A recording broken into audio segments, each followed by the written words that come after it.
Olá, você está no curso de Prática Jurídica Trabalhista da Faculdade de Direito da Universidade Federal da Bahia. Eu sou o professor Cláudio Dias e hoje vamos tratar da sentença.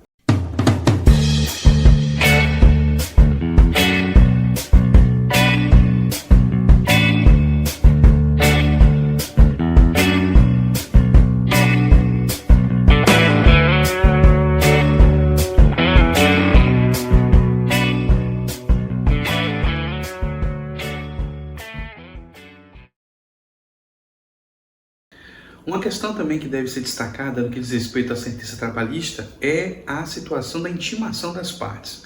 Como as partes terão ciência da sentença trabalhista?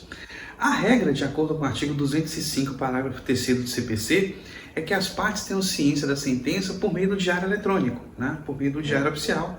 Então o diário vai constar lá a intimação da parte a respeito da sentença. Chama-se a atenção na prática que, na verdade, a sentença não constará no seu inteiro teor no diário. A sentença no diário vai constar apenas o nome das partes, o nome do processo, o nome dos advogados e a conclusão. Se a sentença foi procedente, improcedente, parcialmente procedente, extinguiu o processo sem exame do mérito, enfim. Então, no diário constará a intimação das partes a respeito da sentença, e essa intimação vai constar apenas a conclusão da sentença, o resumo da conclusão. Para termos acesso ao inteiro teor da sentença, a parte deverá, então, sabendo que foi divulgada no diário a conclusão da sentença, ou pelo menos o resumo da conclusão, a parte então deve buscar nos autos do PJE o inteiro teor da sentença e aí sim, preparar seu recurso cabível, caso entenda ser o caso de recorrer. Então, a regra para a intimação das partes da sentença será diário. No entanto, a resolução do PJE também viabiliza que as partes se cadastrem procuradorias no sistema. Então, grandes escritórios que tenham empresas em sua, digamos, sua carteira, empresas aí que tenham aí, contratado grandes bancas de advocacia, por exemplo, então esses escritórios podem se cadastrar como se fossem procuradorias, como se fosse procuradoria do município, do estado, para também receberem diretamente no PJE as intimações relativas a essas empresas que elas acompanham na Justiça do Trabalho. As próprias procuradorias também, o Ministério Público, recebem intimação diretamente também pelo PJE. Então, quem se interessar em se cadastrar para a gente receber essa intimação pelo PJE também poderá fazê-lo, conforme a resolução do PJE no artigo 17. Pode se cadastrar como uma espécie de procuradoria daquela empresa que tenha um grande volume de processos na Justiça do Trabalho. Também no que diz respeito aqui à sentença trabalhista, ainda no que diz respeito à intimação das partes, precisamos chamar a atenção para um detalhe muito relevante e que não acontece no processo civil, que é a hipótese aqui da súmula 197 do TST. De acordo com essa súmula, a parte vai ser intimada para a prolação da sentença em audiência, e se ela não comparecer, a data da intimação dela acaba sendo a data da realização dessa audiência, ainda que ela não tenha comparecido. Aí você há de pensar, poxa, mas vai haver uma audiência para divulgar a sentença e a parte ainda assim não vai para esse momento tão importante do processo? É comum que isso aconteça, é tão comum que chegou a súmula, Mas o que justifica isso? O que justifica é que, na verdade, essa audiência de julgamento a que se refere a súmula 197 é uma ficção jurídica. Essa audiência de julgamento, na verdade, ela não existe. É uma audiência que é uma ficção, uma audiência que vai constar nos autos apenas pro forma, mas ela não existe na prática. Não vai haver uma audiência em que as partes serão apregoadas para terem ciência da sentença ali na sala de audiência. Isso não vai acontecer. O que vai acontecer é que vai haver uma ata de julgamento em uma audiência que formalmente vai constar nos autos, mas que não vai existir na prática, E essa ata de julgamento, ela geralmente é antecedida por uma ata de encerramento da instrução em que o juiz fixa dia e hora para a publicação da sentença. Então, a situação na prática vai funcionar da seguinte maneira. Quando o juiz termina a instrução, finalizada a instrução, ele vai colocar na ata lá, encerrada a instrução. Depois ele vai perguntar se as partes têm interesse em aduzir razões finais. Geralmente elas são reiterativas, o juiz vai colocar lá razões finais reiterativas ou razões finais aduzidas pelas partes, e depois das razões finais ele vai fazer a segunda e derradeira proposta de acordo, que geralmente não acontece, o acordo nesse momento. Então faz a segunda e derradeira proposta de acordo, e depois da segunda e derradeira proposta de acordo, então os autos são tornados conclusos para julgamento. Se a ata for encerrada, a ata anterior à sentença, foi encerrada com a frase autos conclusos para julgamento, você então vai aguardar a sentença ser divulgada no diário oficial, no diário eletrônico, e a partir daí você vai tomar as providências para eventualmente recorrer do seu teor. Então, nesse caso, o juiz não fixou um dia e hora para a publicação da sentença. No entanto, se a ata de audiência foi encerrada com a seguinte frase, audiência para a publicação da sentença designada para o dia tal, hora tal, partes cientes na forma da súmula 197 do TST. Então, quando acontecer uma situação dessa, você já sabe. Naquele dia e hora, vai haver uma audiência de julgamento, que na verdade não vai existir. Naquele dia e hora, aquela sentença daquele processo estará disponível para consulta no PJE. Você vai entrar naquele dia e hora e vai ver a sentença lá.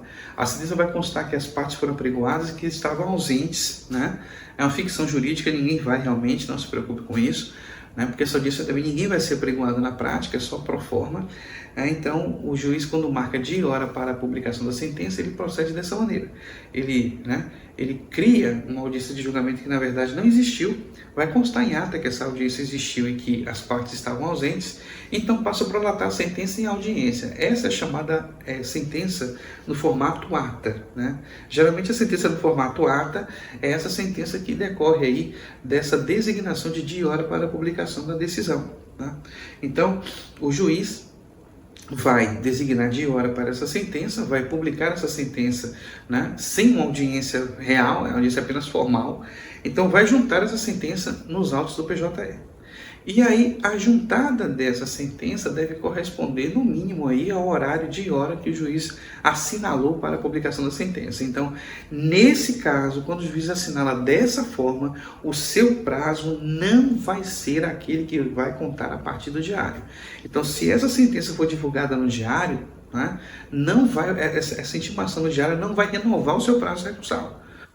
O prazo recursal contará do dia e hora em que o juiz assinalou para a publicação da sentença. Então, quando o juiz assinala dia e hora para a publicação da sentença, na forma da súmula 197 do TST, você já esteja ciente de que o seu prazo recursal começará a contar a partir da data da sentença e não da data em que sair no diário. Então, o prazo acaba ficando um pouco mais curto, um pouco mais apertado, embora na prática embora na teoria o prazo seja o mesmo, 8 dias úteis para recorrer. O fato é que na prática, pelo fato de que não vai se esperar sair no diário, o advogado acaba tendo um prazo menor para poder recorrer dessa sentença. Na prática, o seu prazo acaba sendo menor, porque não tem esse lapso aí até a sentença ser divulgada no diário. Então, o juiz marcou dia e hora para a publicação da sentença, acompanhe no PJE essa publicação. Se eventualmente o juiz marcou dia e hora e não honrou com esse prazo que ele mesmo assinalou, às vezes pode acontecer, o próprio juiz vai mandar colocar a certidão nos autos dizendo que não foi possível apresentar a sentença nesse dia e hora, assinalado anteriormente. E nessa situação, aí voltamos para a regra anterior. Nessa situação em que o juiz não consegue honrar o dia e hora que ele mesmo assinalou para a publicação da sentença, vai valer a regra do diário. Ou seja, essa sentença, então, vai esperar, você vai esperar sair no diário a divulgação da conclusão dessa sentença para daí começar a contagem do seu prazo recursal. Então, ou sair no PJE se a Procuradoria for cadastrada como tal. Então, não temos um caso do descumprimento desse prazo, não temos a renovação desse prazo. O juiz simplesmente vai mandar a sentença ser divulgada no diário como se não houvesse estipulação de prazo anteriormente firmado. Então, é muito importante se atentar não só para a sentença, mas também para a ata de audiência que veio antes dela. Porque se a ata encerrar com autos conclusos para julgamento, aguarde ser no diário. Se constar no PJE lá a intimação como procuradoria. Se a ata for encerrada com dia e hora para a publicação da sentença, esteja atento, porque nesse dia e hora começa o seu prazo para poder impugnar essa decisão. Partamos então agora para os lineamentos básicos da montagem da sentença trabalhista. A sentença trabalhista, assim como acontece com o processo civil, ela vai começar com um relatório, né?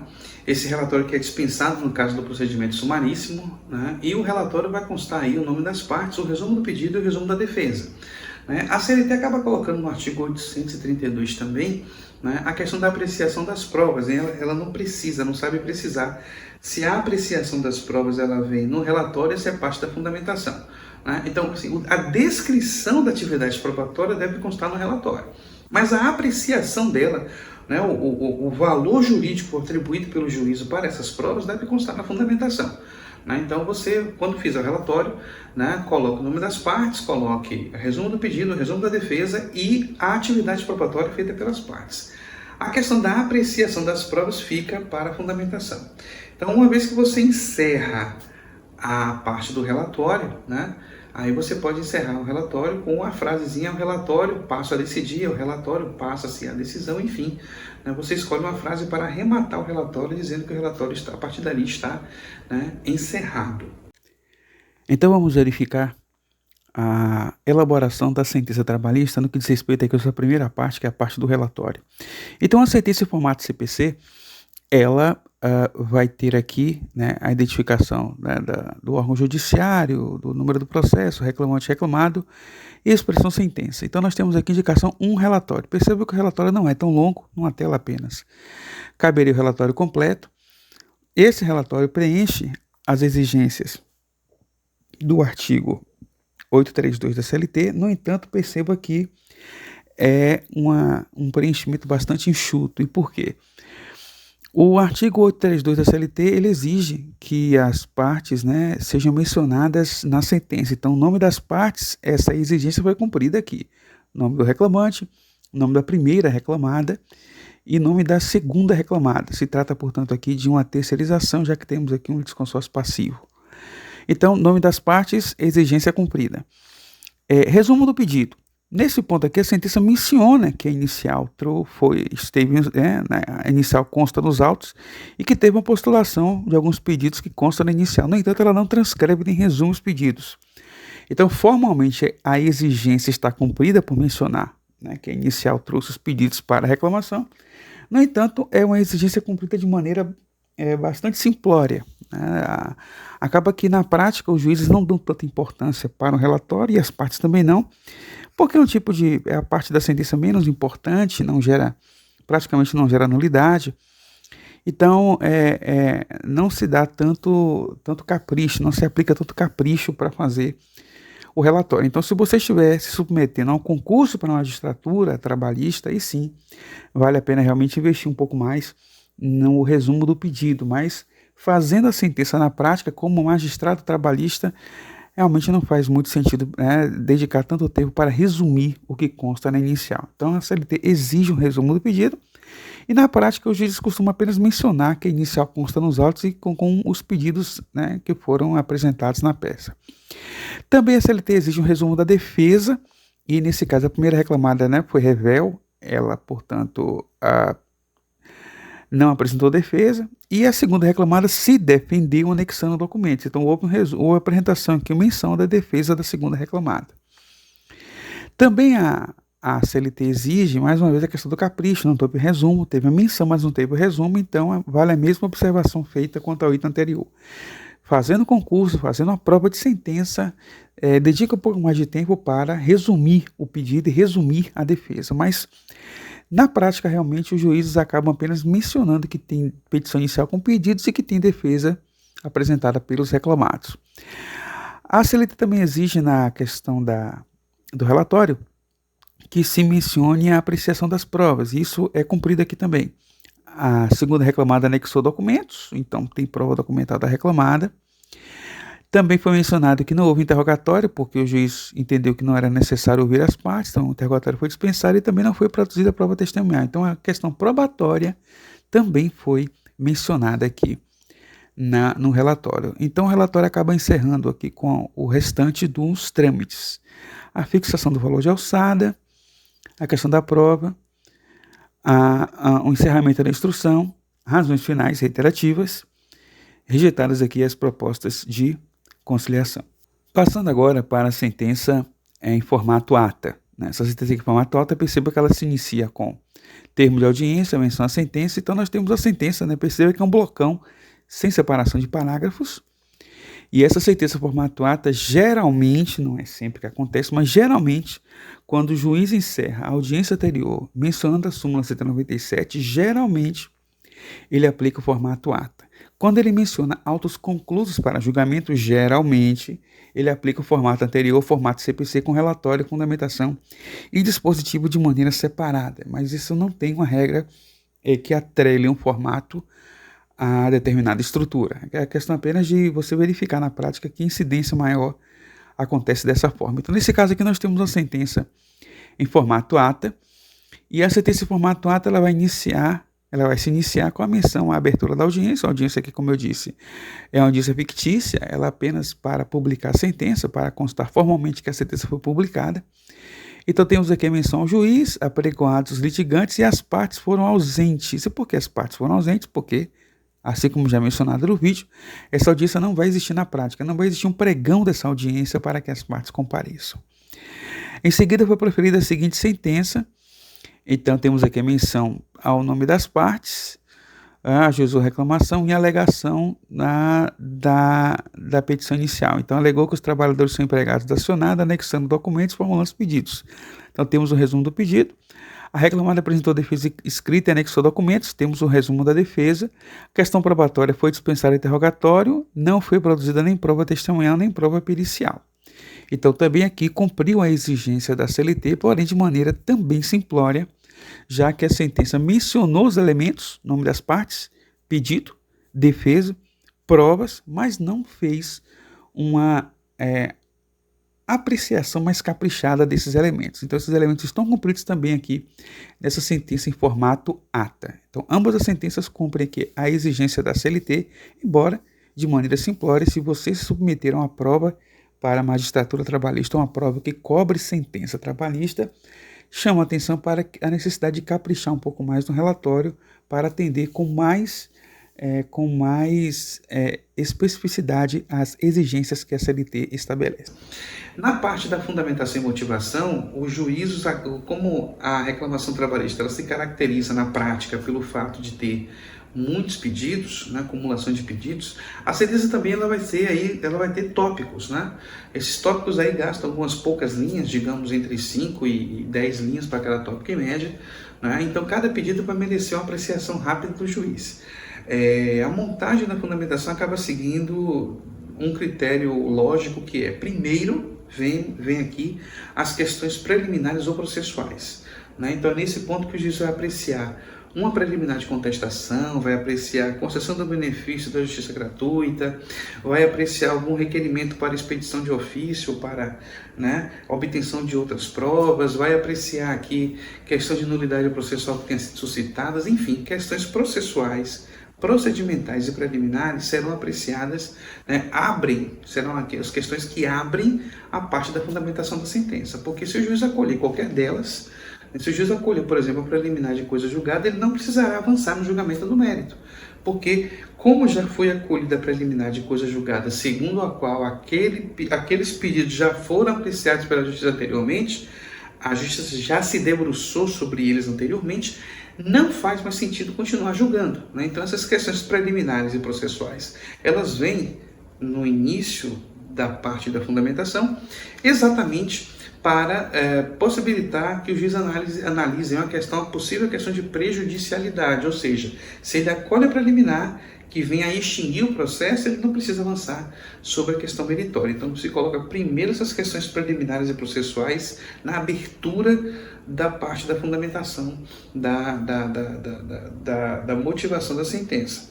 Depois ele passa para a análise das questões meritórias, e aí ele vai colocando pedido por pedido qual é a apreciação dele, se ele defere ou indefere determinado pedido. Então ele vai estruturar a fundamentação dessa forma. Vamos verificar agora a questão da fundamentação da sentença. Como dito no vídeo, as questões preliminares e ou processuais, elas necessitam ser apreciadas com precedência sobre os pedidos, porque elas podem impactar na avaliação dos pedidos. Um pedido eventualmente que seja inepto, um pedido que eventualmente já tenha sido apreciado em uma demanda anterior e que, portanto, está sujeito a coisa julgada, ele não será apreciado novamente aqui. Então, o juízo que acolhe, por exemplo, a preliminar de coisa julgada, ele não precisa dizer que o pedido vai ser rejeitado porque já teve a preliminar antes. Basta dizer que a preliminar está sendo acolhida, que o pedido automaticamente não necessitará de apreciação específica. Nesse caso aqui, por exemplo, temos a questão da inépcia da inicial, e se essa inépcia fosse admitida, muitos pedidos poderiam simplesmente não ser apreciados na sentença. Mas aqui o juízo acabou por rejeitar a alegação de inépcia. Então apreciou a questão da inépcia, ou a reclamada abordou que o valor da causa estava inadequado, então estava impugnando o valor da causa, que a parte fez uma estimativa dos pedidos, e essa alegação é a alegação comum no processo trabalhista, e também é comum que ela seja rejeitada, porque já temos jurisprudência firmada no âmbito do TST, segundo a qual a estimativa de valores dos pedidos é uma providência admitida no processo do trabalho. Não é necessário liquidar especificamente o pedido, basta você estimá-lo se não tiver maneiras, né, tiver meios de liquidá-lo com precedência, com antecedência em relação ao protocolo da petição inicial. Então, temos aqui uma questão processual sendo analisada pelo juízo e rejeitada aqui ao final, né? O juízo rejeita essa alegação. A questão da revelia também é uma questão processual relevante, porque uma vez que foi admitida a revelia da primeira reclamada, o juízo passa então a presumir que os fatos alegados pela parte contrária são verdadeiros, mas é uma presunção. Essa presunção, nesse caso aqui, a juíza chama a atenção de que, por se tratar de desconsórcio passivo, essa presunção não afeta as alegações contestadas pela segunda reclamada, que ela é desconsorte, então faz sentido realmente chamar a atenção para o fato de que o primeiro reclamado aqui é revel, e essa questão precisa ser apreciada com antecedência, porque lá adiante, caso haja algum pedido que dependa de uma prova específica da reclamada, o juízo vai alegar apenas que, por ser revel, não houve prova contundente em sentido contrário e que, portanto, presume que aquilo que o reclamante afirmou foi verdadeiro. Então, questão preliminar, questão processual, até questão prejudicial, como prescrição e decadência, precisam ser trabalhados na sentença, com precedência em relação aos pedidos, para, inclusive, estabelecer uma certa lógica. Não faz sentido, por exemplo, o juízo colocar a apreciação da prescrição no final da fundamentação, quando alguns pedidos já foram fulminados pela prescrição. Então você coloca a prescrição antes, porque uma vez acolhida a prescrição, os pedidos prescritos não precisarão de avaliação específica na sentença. Então, questão prejudicial como prescrição e decadência, questão preliminar, questão processual, precisam constar na fundamentação antes da apreciação dos pedidos de maneira específica. Então, aqui a juíza começa a apreciar os pedidos especificamente. Adicional de salubridade foi indeferido porque a prova pericial concluiu que não havia trabalho insalubre. Pagamento em dobro das férias, o juízo indeferiu, com base na fundamentação apresentada aqui, fundamentada na súmula 450 do TST e na decisão do STF, vinculante a respeito do assunto, na DPF 501. 13º salário, a juíza acabou deferindo as diferenças de 13º. Aviso prévio, deferido também as diferenças do aviso prévio. FGTS, mais 40%, deferido, inclusive com menção à tutela de urgência que foi antecipada para liberar o FGTS de maneira liminar. Multa do artigo 477 por não pagamento integral da rescisão na data estabelecida em lei. Multa do 467, como houve contestação da segunda reclamada sobre todas as verbas, não há verba em controvérsia e, portanto, não há incidência dessa multa, que fica indeferida. Seguro-desemprego, não tem prova da liberação das guias e, portanto, indenização é deferida. Fornecimento de PPP, extrato analítico, documentações em geral, a juíza não mencionou aqui que não tem prova da exigência normativa para o caso dele dessas questões, então indefere os pedidos. Dano moral também indeferido. Assinatura na carteira com datas retificadas, condenado, então, deferir o pedido. Responsabilidade da segunda reclamada de maneira subsidiária, então a juíza faz um trabalho argumentativo um pouco mais longo, porque é uma questão que gerou certa controvérsia, e, portanto, ela reconhece a responsabilidade subsidiária da tomadora. Justiça gratuita, honorários advocatícios, deferidos também, honorários periciais, como o reclamante não teve sucesso na perícia, ele deveria pagar os honorários periciais. No entanto, como ele é beneficiário da justiça gratuita, os honorários serão arcados pelo orçamento do próprio tribunal, mencionado aqui R$1.000 os honorários periciais pelo trabalho do perito para aferir que não houve insalubridade. Então, bloqueio cautelar de faturas e valores foi indeferido porque não há prova da necessidade do pedido. E conclusão, então foram 18 pontos abordados na fundamentação, sendo que desses 18 pontos aqui, os pontos que impactam os pedidos vieram antes dos próprios pedidos. E, por fim, a questão documental da justiça gratuita veio depois dos pedidos. Então, a estrutura é questão preliminar, questão processual vem antes dos pedidos, depois dos pedidos, que são o mérito da causa, e outras questões de requerimentos, envolvendo requerimentos, justiça gratuita, honorários, documentação, isso vem depois da apreciação dos pedidos. Na sentença no formato ata que nós temos aqui, também foi seguida essa estrutura. Então, questões preliminares, justiça gratuita, nesse caso o juiz colocou primeiro na justiça gratuita, prescrição, colocou também prescrição antes e colocou o primeiro pedido e o mais importante, que é o vínculo de emprego. Se o vínculo de emprego é reconhecido, os demais pedidos precisam ser apreciados de maneira específica. Como nesse caso específico o vínculo de emprego não foi reconhecido pelo juízo, indefere-se o pedido do reclamante no sentido de reconhecer o vínculo de emprego, então todos os pedidos posteriores acabam tendo como destino o indeferimento, porque são pedidos próprios da relação de emprego e não havendo vínculo de emprego, não há por que deferir-se esses pedidos. Então, registro de carteira de trabalho, multa pelo atraso no registro da carteira de trabalho, aviso prévio, todos esses pedidos decorrem da relação de emprego. Não havendo relação de emprego, esses pedidos foram prejudicados pela rejeição da relação de emprego na ótica do juízo. Então, aqui nós temos também uma sentença em formato ata com a fundamentação apresentada, também seguindo a mesma estrutura de questão preliminar, questão prejudicial, questão processual, antes da apreciação de cada pedido de maneira específica. Por fim, a parte dispositiva da sentença é aquela que vai ser o arremate da decisão. A parte dispositiva da sentença é iniciada com a apreciação dos pedidos, em que o juiz vai definir, se aprecia esse pedido ou não, porque ele pode ter acolhido a preliminar e na conclusão ele vai reafirmar o acolhimento dessa preliminar. Então, se o juiz acolheu a preliminar de coisa julgada, de dispendência, ou então ele acolheu a prescrição, a decadência, a arguição de prescrição, a decadência, ele não vai apreciar os pedidos, a sentença vai ser finalizada nessa apreciação. Se, no entanto, ele afasta esses casos e avança para os pedidos em si, ele vai dizer se julga procedente totalmente, procedente em parte ou improcedentes os pedidos formulados. Atenção para o fato de que não se julga a procedência da ação. A ação, direito público, subjetivo e incondicionado de procurar a prestação jurisdicional. Esse direito não está sujeito à avaliação do juízo se deve ser exercido ou não. Esse direito sempre pode ser exercido. O que não quer dizer que sempre que eu for buscar a justiça eu vou levar aquilo que estou pedindo.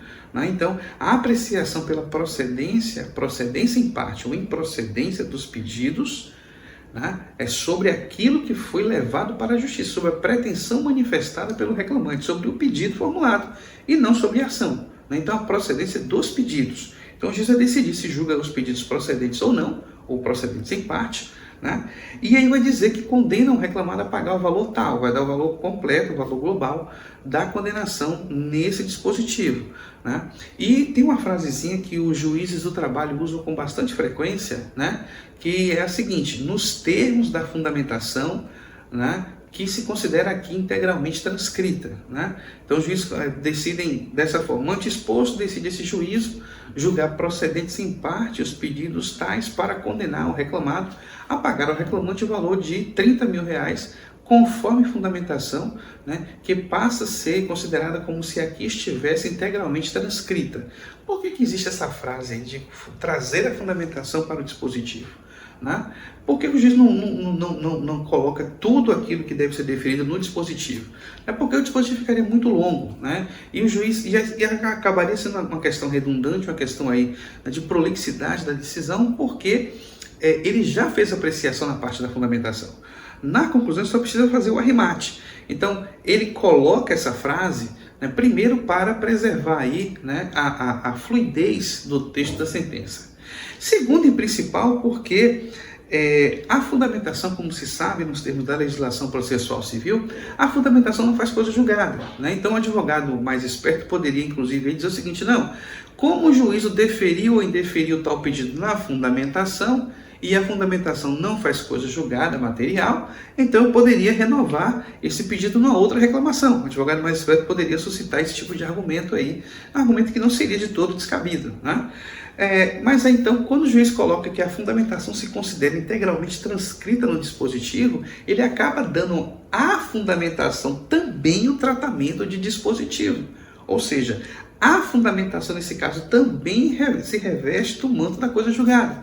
Então, essa frase é para evitar que se considere que aquele deferimento ou indeferimento feito durante a fundamentação não venha fazer coisa julgada material. Ela faz sim, né? E essa frase tem essa finalidade, né, de revestir também a fundamentação da natureza de dispositivo e fazendo, portanto, com que essa fundamentação possa formar coisa julgada material, né? Não só aquilo que está no resumo do dispositivo ali, o valor global, mas também o deferimento e indeferimento de cada verba que foi apreciada anteriormente. Então, essa frase tem todo sentido e essa frase serve justamente para isso, para dar à fundamentação também a natureza de dispositivo e, portanto, cobri-la com o manto da coisa julgada também.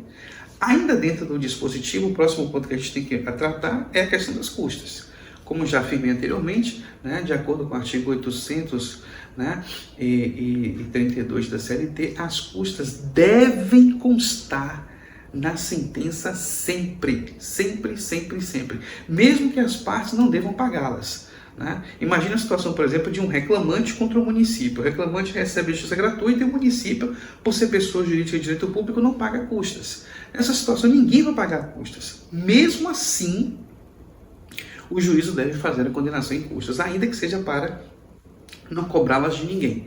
Né? Não existe exceção para a regra da menção às custas no dispositivo da sentença. O juiz precisa estipular um valor de custas, ainda que seja para dispensar as partes do seu recolhimento. Sempre as custas serão colocadas no dispositivo da sentença e sempre o juiz vai dizer quem é a parte vencida. No entanto, ele pode dispensar esse recolhimento, seja porque as partes não teriam obrigação de pagar, seja porque foi concedido aí o benefício da justiça gratuita, né, para a parte que deveria arcar com o pagamento dessas custas. Também no dispositivo, o juiz pode reafirmar a concessão do benefício da justiça gratuita, acaba não sendo uma coisa exatamente obrigatória, porque se na fundamentação ele já fez essa apreciação, não precisaria fazê-la novamente no dispositivo, mas alguns, né, têm esse cuidado de fazer essa apreciação também, né, no dispositivo, né, essa renovação, essa reiteração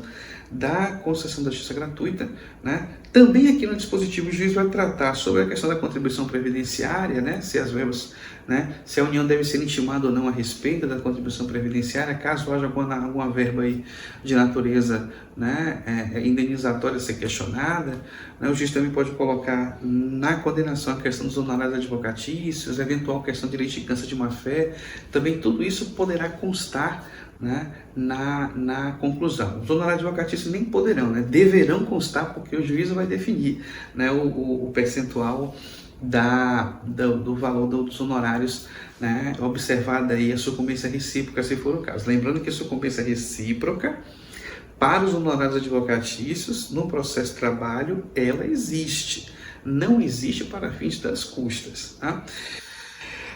A condenação principal no processo do trabalho, ela acaba sendo de natureza pecuniária, né? Então, em regra, a condenação trabalhista é uma condenação e obrigação de dar dinheiro, né? Ou seja, obrigação de pagar. E a obrigação de pagar, o juiz não precisa estipular um prazo para pagamento, né? Porque esse prazo para pagamento começa a vigorar desde a sentença, né? E ela, se não for liquidada de imediato, né, enquanto não se tem a liquidação do débito, esse valor será sujeito ao acréscimo, estará sujeito ao acréscimo de juros, né, e de atualização monetária. Então, o juiz fixa o pagamento do valor e essa fixação de valor de pagamento não precisa de um prazo estipulado para pagamento. Quando se tratar de obrigação de fazer e não fazer, no entanto, o juiz tem que observar duas questões que são peculiares desse tipo de obrigação, que também se aplica aí a obrigação de entregar coisa. É que, em caso de condenação, a obrigação de fazer, não fazer, entregar coisa, o juiz deve fixar um prazo para o cumprimento da obrigação. E deve também fixar o valor da sanção pecuniária, né, as astrentes, no caso de descumprimento. Né? Na obrigação de pagar não temos esse tipo de fixação, né? Temos isso para a obrigação de fazer, não fazer, entregar coisa. Então, se a condenação trabalhista voltar-se para a obrigação de fazer, não fazer e entregar coisa, né, o juiz não vai contar com atualização monetária e juros de mora. Né? O juiz precisa estipular um prazo para pagamento e, em caso de não cumprimento dessa obrigação, ele vai então fazer incidir a sanção pecuniária às astrentes, né, como meio coercitivo para o cumprimento dessa obrigação. Então, atentar-se para esse fato quando se tratar de obrigação de fazer e não fazer. A sentença, por fim, deve colocar lá que as partes já foram intimadas ou que as partes estão cientes ou que as partes devem ser intimadas a respeito. Né?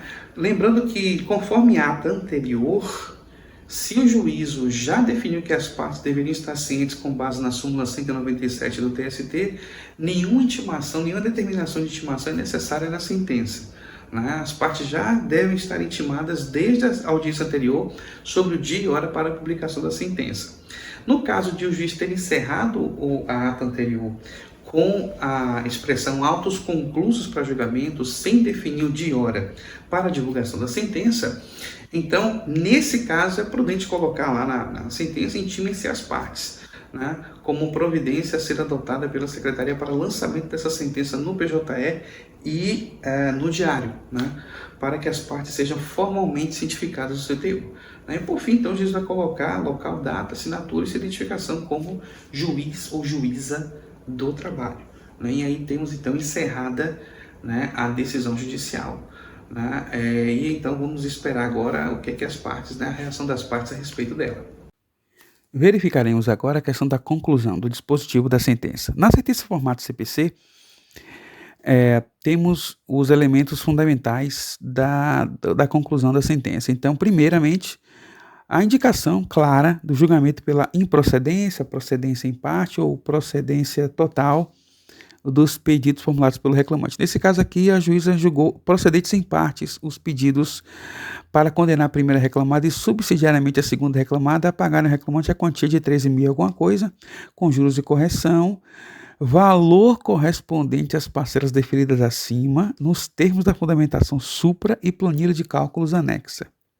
Elementos integrantes deste conclusivo, como se aqui estivesse literalmente transcritos. Então, essa frase, já se chamou a atenção anteriormente, essa frase que a juíza traz para o dispositivo tanto a fundamentação quanto a planilha de cálculos, significa revestir a fundamentação e a planilha de cálculos também com o manto da coisa julgada, para evitar a alegação de advogado mais esperto que eventualmente diga que a planilha não consta no dispositivo, a apreciação dos pedidos não consta no dispositivo e, portanto, não faz coisa julgada. Para evitar essa artimanha argumentativa, os juízes do trabalho, então, apreciam os pedidos na fundamentação e traz a fundamentação para o dispositivo para revesti-los também com o manto da coisa julgada. Então, nesse caso aqui, nós temos a planilha de cálculo e a fundamentação, ambos estão sendo integrados ao dispositivo por indicação expressa da juíza aqui na conclusão. Além disso, nesse caso aqui não temos, né, nesse caso aqui nós temos menções também outros elementos, como contribuição previdenciária e custas, indicação para preencher, né, o pagamento desses valores. Não temos indicação aqui de obrigação de fazer ou não fazer, mas se tivéssemos, deveria ser mencionada a obrigação, o prazo para o pagamento e a multa, né, as astrentes em caso de descumprimento. Na conclusão também, a juíza coloca a questão dos honorários do perito para ser requisitada o orçamento do Tribunal Regional do Trabalho respectivo, indicação expressa do valor das custas e da concessão da justiça gratuita, então conceda ao reclamante o benefício de justiça gratuita e custas pela reclamada no valor de tanto, que é 2% da condenação. Sempre tem que ter custas.